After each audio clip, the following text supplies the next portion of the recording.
Ladies and gentlemen, please welcome the 70th U.S. Secretary of State, Mike Pompeo. Well, thank you all. Thank you for joining me here this morning.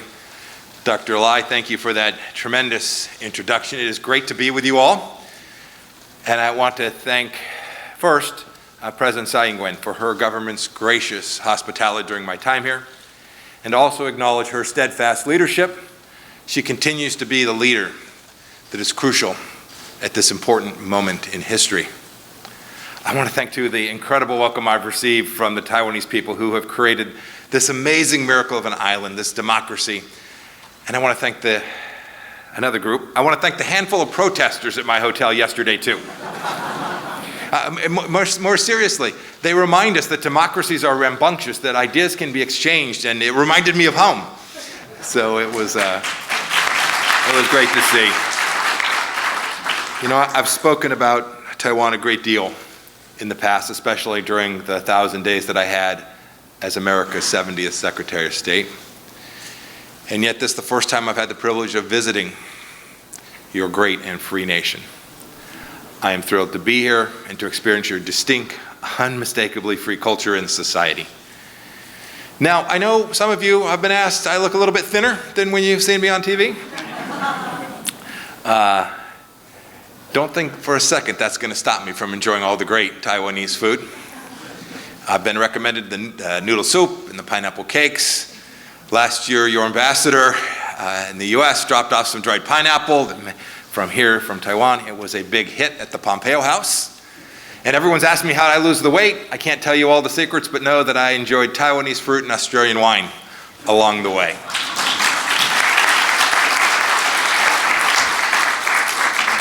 Your country is beautiful. It is rich in history and deep traditions. There's so many things I could speak about today. I'm sure we'll have a chance in the course of our conversation when you get a chance to ask some questions. But I want to start by highlighting some of the things that we in America view as the most significant, the most impressive achievements of Taiwan. First, I've mentioned your devotion to liberty here, combined with the unmatched work ethic of the Taiwanese people, has produced national accomplishments which are remarkable for a nation of 23 million. Your free economy is among the most prosperous in the world. Indeed, you grew even in the face of this virus. You're one of the few countries that experienced that continued economic growth during these last 5 years. In fact, last year you experienced the strongest economic growth in a decade. You should be incredibly proud of that. It did not happen by accident. It happened because of the hard work of the people here. You know, even more impressive has been the character of innovation in your economy, spurred on by your free market system. The companies here in Taiwan are the envy of the world. I don't think I'm exaggerating to say that practically every electronic device in the room today, many of you have it in your pocket on silent, I hope, was made by Taiwan's semiconductor manufacturing company. Foxconn makes phones for the world and laptops for the world, and crucial parts for electronics flow from this place to the world that have created so much innovation, so much prosperity, and so much productivity. I could go on, the list does. It's all because of the simple fact that your economy here in Taiwan is one of the most elegantly free in the world, and now one of the most important economies in the world. The United States and Taiwan's economies should grow closer and closer and closer. You know, sometimes I think people here take for granted your existence as a free nation enables economic achievements all around the world. In light of this, it's worth considering the importance of upholding and defending sovereignty of free people, something Dr. Lai spoke about. We know that standing for freedom together is a necessity wherever liberty is threatened. When we lose sight of how important that is, there are real consequences, human consequences. All of us can recite the history from World War II. After the annexation of Austria, Hitler didn't stop there. He wanted the Sudetenland, and after that, he wanted the Polish corridor. He was banking that nobody would stop him, that would value their own peace and security more than the freedom of others, that nobody would stand for freedom until it was too late and he would have accomplished his horrific objectives. We sit in this room today as pictures from Ukraine flood our TV sets. We've seen this in the recent days. Vladimir Putin, a dictator, with absolutely no regard for freedom, decided he would invade Ukraine and begin redrawing the borders of Russia by force, taking land and life from his neighbors. The Ukrainian people have made clear for many, many years they do not want to live under Russia's thumb, and they will fight. They will bloody their invaders. But unless European nations oppose Russia with great resolve and that the West unites, there is risk that this light of freedom will be at risk. We can't let it be snuffed out there. It is not possible. It is not morally right. Make no mistake, Vladimir Putin won't stop in Ukraine. He's told us as much. He won't stop until he's reestablished what he views as the rightful imperial legacy of his regime, Greater Russia. We saw this during our time as well when North Korea threatened the world. They too will continue to provoke, to draw attention, and achieve their objectives through use of force. We can't appease. It creates too much risk. We can't concede liberty. It poses too much of a challenge. Security in exchange for the loss of life is simply not acceptable. With respect to North Korea, we brokered a deal with Chairman Kim. It was imperfect, but it was a deal that we did without appeasing to the regime and creating risk to our allies, created no risk to our allies as well. I hope that this central understanding will continue. Most importantly for our discussion today, how is it that we, collectively, freedom-loving peoples, will challenge the aggression of the People's Republic of China? You know, when the United States engaged 50 years ago with China, President Nixon hoped that free trade and free exchange of ideas would cause the communist dictatorship to be freer and more open. Part of that strategy was based upon the Cold War necessity of defeating a common enemy, the then Soviet Union. This approach imagined a future that hasn't rolled that way. It didn't develop as they had hoped.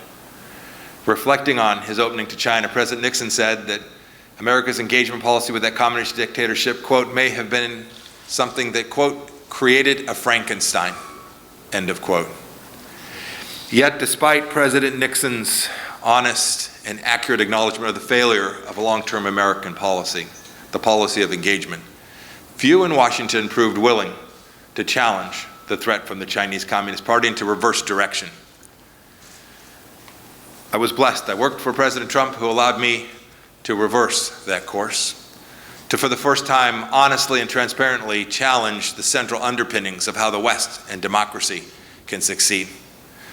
We made the world a little less naive about engagement with the Chinese Communist Party, an engagement which ultimately cannot lead Chairman Xi Jinping to change his ways. We've learned this painfully, especially you, the Taiwanese people, who've seen it firsthand over the past few decades. You've watched China not become freer, even as it became richer. We began the administration by talking about the broken trade deals, the unfair trade between the West and China, but we soon realized the problems were far more extensive. Consider the current moment that we all face. We should not forget that just this past week, China broke another promise. We all know the promise they broke in Hong Kong. In the China-Ukraine Strategic Partnership, a document signed by the Chinese Communist Party, each promised, quote, to offer support to each other on issues concerning national sovereignty and territorial integrity, end of quote. Another promise broken, this one to the freedom-loving people of Ukraine. The long list of the CCP's malign activity reflects China's Communist Party's vision. We should take them at their word. We should take Xi Jinping at his word for his global intention, for hegemonic dominance around the world. I know for me and for you, the dark future of a world under a communist dictatorship is unacceptable, and we should not empower it by letting them have economic strength to create the next generation of technologies. This is how we can challenge Xi Jinping's objective. It's why I've repeatedly said, And much of the world is now in agreement that the danger posed by the CCP is the central threat of our time. Our time. America's time. Taiwan's time. As the Secretary of State, I led the effort of the State Department to confront our flawed relationship with the PRC. We tried to do it with candor and reciprocity, with principled realism, accepting things as they are, not as we wished them to be. We renegotiated trade deals. We rallied our allies to confront the CCP. We closed their embassy in Houston, Texas, when they were spying on America. And we recognized the atrocities that were being committed against more than 1 million people in the western part of their country in Xinjiang. We called it what it was. We didn't live in a fantasy world. We called it genocide and crimes against humanity, crimes that are going on to this day. We sanctioned CCP officials across the board for engaging in violation of human rights. We took seriously our obligation to lead the world in this way. And beyond the State Department, inside the United States, we strengthened our military, and we strengthened ties with nations around the region, with Australia, with Japan, with South Korea, and with Taiwan, to make sure that it was a collective effort to confront the challenge, the military challenges that the Chinese Communist poses to the world. We, outside of the State Department, also put investments, economic investments all across the world, and began the important process of decreasing our dependence on the Chinese Communist Party. This work to disconnect the United States from its deep dependence on important national security matters was important, because our dependency, as you can see with German dependency on Russian oil, poses a risk not only to the nation that is dependent, but on its friends and allies and partners, and indeed to the entire world. You here in Taiwan, you've been awake to this threat, frankly, since the beginning, longer than we have. You're so much closer. The world drew inspiration from Taiwanese people's profound and realistic distrust of the Chinese Communist Party. That's why I keep saying, when it comes to dealing with the CCP, we coined a slight change from President Reagan's admonition. With respect to the CCP, it must be distrust and verify. I found no bigger echo to that sentiment than right here in Taiwan. Indeed, the CCP's intention, its drive, its speaking about control of this place, to impose its dominance here, by force if necessary, is horrific. Understanding the reasons helps us be confident that we can confront this threat with clear eyes. First, the CCP leadership views taking over Taiwan as its ultimate fulfillment of a decades-long communist ideological commitment. From Mao to Deng to Xi Jinping, the inability to fulfill this commitment has been a major stain on the CCP's domestic reputation.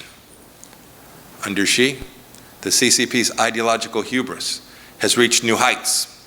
Thus, taking over Taiwan, a necessary mission, is not only to boost Xi's egomaniac claim of greatness, but indeed to solidify it.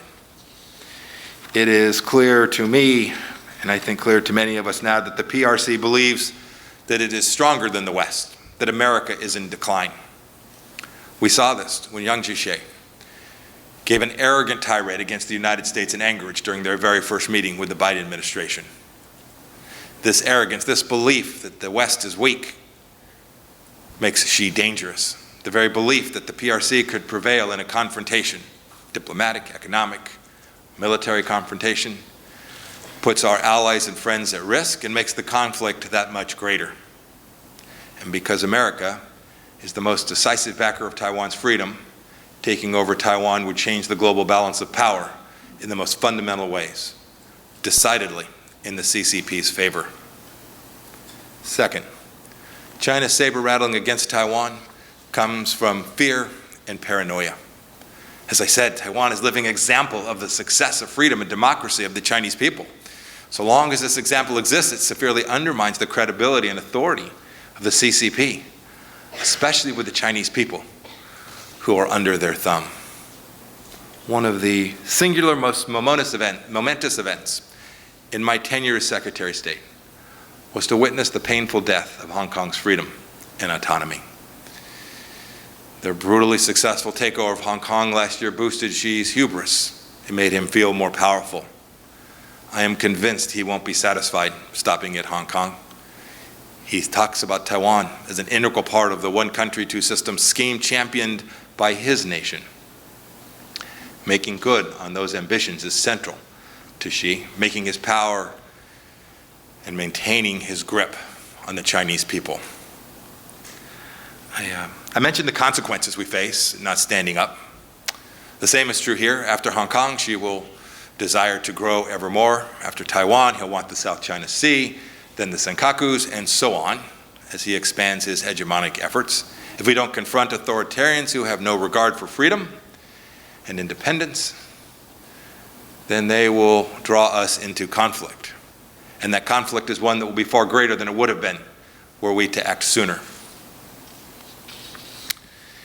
It is for these reasons that the United States-Taiwan relationship is so central to me. It is on my heart. It is fundamental to confronting China and promoting prosperity here and in America and around the world. And this is something I saw, Secretary of State, and it's something that must become an essential part of our nation's foreign policy, now and in the future, and it must be bipartisan. For 4 years, we eliminated all barriers to U.S. diplomats meeting with their Taiwan counterparts, as Dr. Lai spoke about. It was common sense, it was a fact, it was simple, it was morally right. This made it easy for me. We enacted policies which encouraged greater science and technological exchange between our two nations. It was right, it was moral, it was decent. This made it easy for us. We sold over $20 billion worth of arms to Taiwan, which made Taiwan safer and further cemented our important relationship. This was right, it was decent, it was moral. This made it easy for us. That's something that I am so happy to see, that even after our administration has departed, the Biden administration has continued down this path. This is good for Taiwan, it is good for America, it is good for the world. And we've too fought hard on the international stage for Taiwan, advocating for its admission into the World Health Organization. The United States must support Taiwan for the same reason that Americans defended West Berlin when I was a young soldier during the Cold War. We knew then if Germany fell, that if freedom fell, that freedom in the world risked dying. I know the stakes here. I know the stakes. Having commanded a tank platoon in West Germany during those final years of the Soviet Union, I knew our mission was tough. I knew our mission to patrol that border was risky. Much like West Germany then, Taiwan today is a shining example of democracy and freedom. Today I come here as a private citizen, but it is an imperative to change 50 years of ambiguity. It's about America's diplomatic recognition of the Republic of China and Taiwan, while the United States should continue to engage the People's Republic of China as a sovereign government. America's diplomatic recognition of the 23 million freedom-loving Taiwanese people and its legal, democratically elected government can no longer be ignored, avoided, or treated as secondary.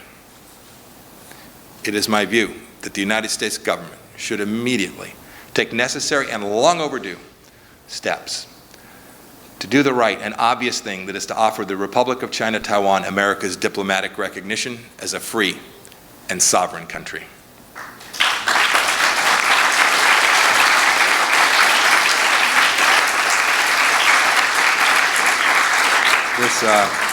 This isn't about Taiwan's future independence, for goodness sake. It's about recognition of an unmistakable, already existing reality. It's the reality. It's the fact. It's the reality is that many of your past and present leaders have made clear there is no need for Taiwan to declare independence because it's already an independent nation. Its name is the Republic of China Taiwan. The people and government of the United States should simply accept this fundamentally decent, morally right thing. This is easy. The Taiwanese people deserve the world's respect for continuing down this free, democratic, and sovereign path.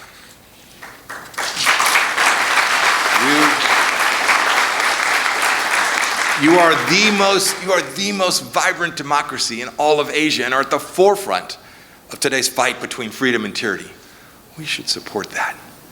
I believe that Taiwan must have America's support if freedom and democracy still have a chance to thrive, and I am counting on it, and I believe it will. This is as important for the Taiwanese people as it is for the American people. I said before, American support for Taiwan is bipartisan. Taiwan is a crucial partner in defense, and most importantly, in establishing deterrence. It is situated right in the middle of our defensive parameters. From Japan to Korea to the Philippines and the South China Sea, losing Taiwan would directly imperil our vital national interests in the United States. The good news is America is now awake to the threat that China poses, not just to the United States, but to the entire world. The intellectual and strategic traditions which have guided you are now invaluable to all the world. Taiwan has the most sophisticated understanding, richest experiences, and most efficient toolkits to deal with that old foe, the CCP. The rest of this world, for this reason, can learn many things from the Taiwanese people. It is today's global awakening to this CCP threat that has made Taiwan such a proven force for good in the world. Indeed, an inspiration to many people in mainland China as well. If democracy is to come to China one day, which we all pray for, our best and most efficient partner will undoubtedly be the Republic of China, Taiwan. I have one final thought before I take questions. You should know how deeply I believe that the futures of Taiwan and the United States are intertwined. They're intertwined because we love freedom and because our interests, our security, diplomatic, and economic interests are incredibly aligned. We're each committed to ensuring peaceful relations and stability in the Taiwan Straits and indeed throughout the Indo-Pacific region. And we've dedicated ourselves to this commitment. This was at the core of the Trump administration's approach to this crucial area of the world. We know that the security integrity of Taiwan remains vital to that mission now and in the future. Taiwan and the United States are aligned according to our values and principles. We both fully embrace democracy and free markets. We believe in the inherent dignity of every individual and understand that government exists to serve the people, not the other way around. Today, you, Taiwan, show an unbelievably wonderful example and contribute enormously to the global economy with technology and public health that is the inspiration to so many of us. Whether in Taipei or back home in my hometown of Wichita, Kansas, the flourishing of Taiwan should be justly celebrated, as should the principles that we all share. We must continue to strengthen our relationship together and must continue to work to strengthen it. I know that you will do that. Thank you for being with me today. I look forward to our conversation, and may God bless every person here in this special place of Taiwan. Thank you. Thank you, Secretary Pompeo.